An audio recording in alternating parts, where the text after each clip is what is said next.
Welcome back to another episode of Q Reviews. In this Q Review, we'll be going over the Adam Project starring Ryan Reynolds, Mark Ruffalo, and Jennifer Gardner, directed by Shawn Levy. Now, this is the second time I have seen these two work together. The first was last year, Free Guy, which of course was the original IP, and it was kind of a blockbuster hit, which is pretty rare of original IP being a big hit these days and times. Now, the Adam Project is their second time around, and of course, if you didn't know, Shawn Levy and Ryan Reynolds will be working together on Deadpool Part 3, produced by Disney, which I still hear is rated R. This should be interesting. Now, they work well together. I think they work well together because Shawn Levy has a pretty good eye with action and, old school film. And he knows how to bring that heart out of Ryan Reynolds, saying that good acting. And I think he let Ryan Reynolds do his Ryan Reynolds thing. He let him turn it up to the most up level. And I think it works for the most part because, say what you will, of course, it's even getting old now. Ryan Reynolds always does the same Ryan Reynolds shit. It's true, but sometimes it works, and he can sell tickets the way he looks and his charismatic personality, so it works. So if these two directors work, of course, let them work together. Now, as far as this movie goes, Ryan Reynolds travels back from 2050 to 2022 to stop a future event, basically, and he meets his younger self. So now you got two Ryan Reynolds, one child Ryan Reynolds and an adult Ryan Reynolds. And the child Ryan Reynolds has a smart-ass mouth, just like the adult Ryan Reynolds, and you would think that this can really come off annoying and cringy, but the kid does a pretty good job doing this Ryan Reynolds impression. I wasn't completely sold with him 100% because sometimes he was just too annoying, but it was never to the point that I wanted to turn off the film. Now, as for a film itself, the Adam Project is an original IP, right?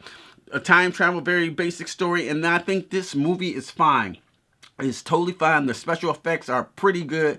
Sometimes I did see the de-aging thing, and now in 2016 when we seen the de-aging thing, it was like, oh, that's cool, it works. But now, like, seeing things like The Mandalorian, with the Luke Skywalker last year when he came through, and people really started to pick that one apart. And now on Disney Plus, the Boba Fett show was completely different with this the face learning technology mixed with the CG.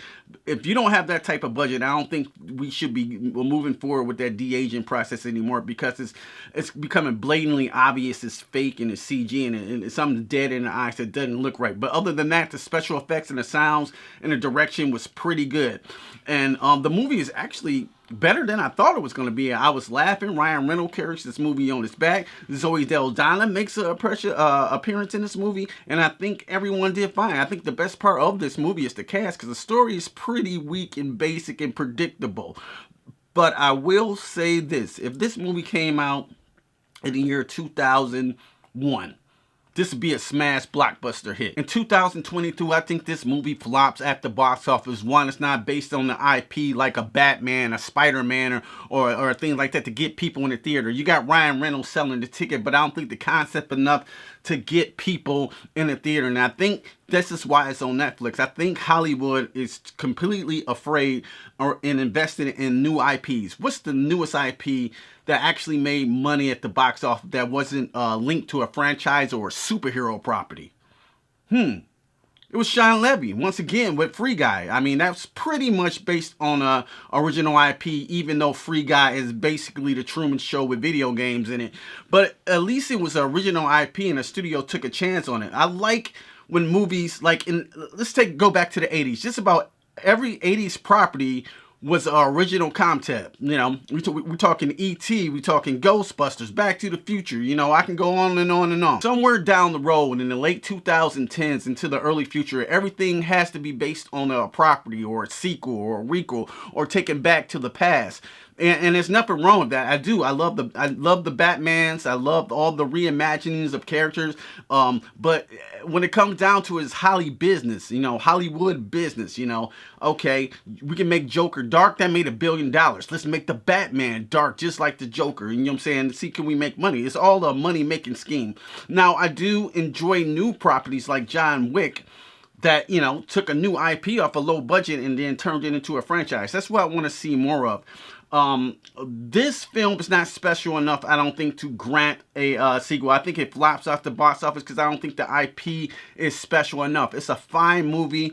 I hate to say this for Netflix. It's a great movie on a rainy day that you can sit back and watch and just chill. So I'm just gonna give it a score right now. I'm still gonna give The Adam Project a 3 out of 5. It's an original IP. I think the director did a pretty good job, but it's nothing really special here. You know, it's just, you know, great performances by Ryan Reynolds and Mark Ruffalo. Nothing Oscar worthy and nothing story wise, and it's pretty predictable.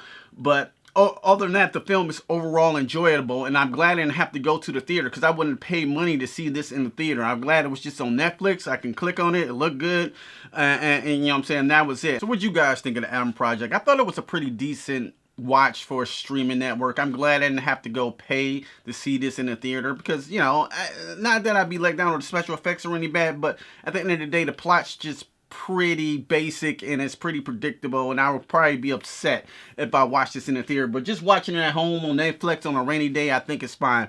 What you guys think? Let me know what you guys thought of Adam Project in the comments below. And if you like this video, go ahead, hit me that like button. And if you really like this content, consider subscribing to the Q Review family. And don't just stare at it, eat it. Peace. I'm out cold, you hoes been exposed. Walk up on you slow with the flow and unload. You got more left for dead on the road. I strode when your car got towed.